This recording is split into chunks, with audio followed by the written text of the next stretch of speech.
citizens, I salute you.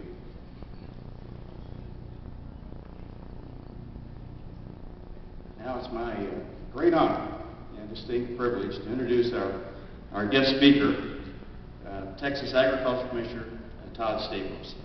I'm not going to mention everything in your bio here, Commissioner, because I want to get you up here and let you talk. But the Commissioner has been, come on up, Commissioner. The Commissioner has been involved in public service, serving the public for many years now, starting in the local city council, working up through the Texas House and the Senate, and now he's serving as our Agriculture Commissioner. So with that, I present Todd Staples.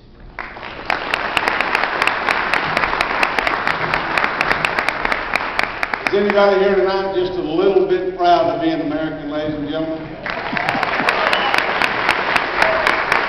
I tell you what, this truly defines what America is all about this evening, paying honor to those who have worn the uniform, paying honor to those who make it the opportunity where we can say we are the land of the free because of the brave. This story needs to be told over and over again. And I think Judy said it best during the reception earlier this evening, the reason why. Too many children today know what TTYL is. Talk to you later. Too few of them know what WW2 stands for.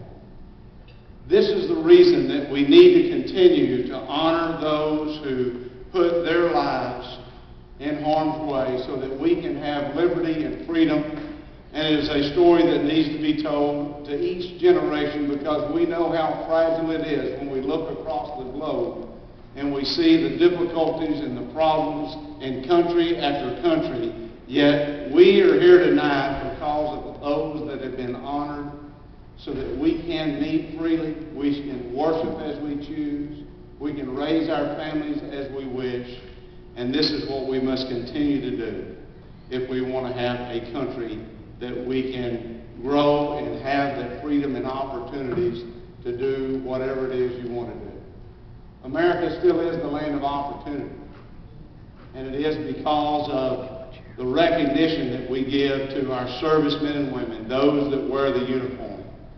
You know, moments define us as a country. Moments define us as a people and as a nation. Moments in our history. When the Pilgrims landed on Plymouth Rock. A civil war that divided a country, but yet a country that reunited and has been the most prosperous and the most dominant nation in the history of the world. Man landing on the moon. An American, the first one, defines us as a country.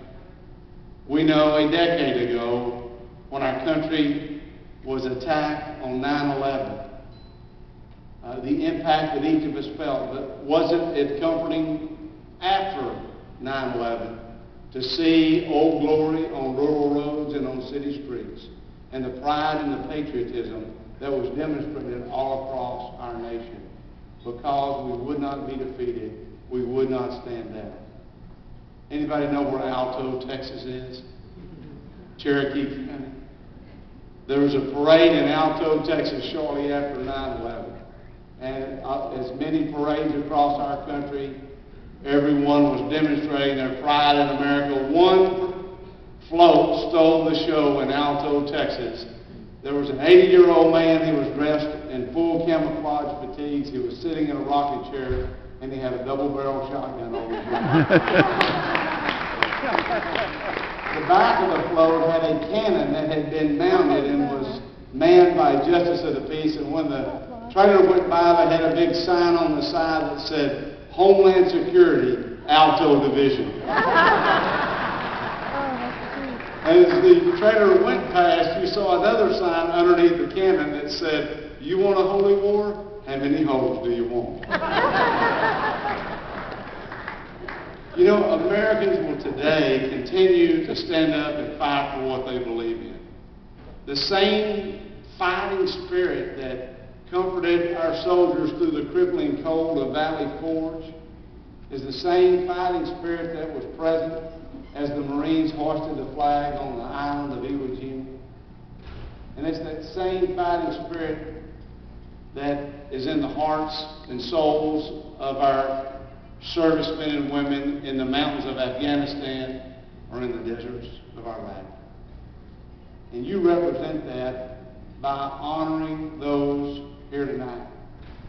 And you know, we have a lot of unrest in the world. Egypt, Libya. We have financial unrest in Greece and Italy and Portugal and Spain, and you could name several other European unions. We have domestic issues here at home of deficits and debt and spending. But the first responders that we recognize here tonight reflect what our values are, and that we do believe in the rule of law. And we do have a society that we will not yield and we will not give up on and we will stand up for. And you are making that possible by being here tonight, by contributing and giving back so that we can fulfill our responsibilities to those that wear the uniform, whether it's one of the branches of our service or it's one of the first responders. My wife Janet's here with me tonight, and 2 months ago we buried her father, 87-year-old World War II veteran.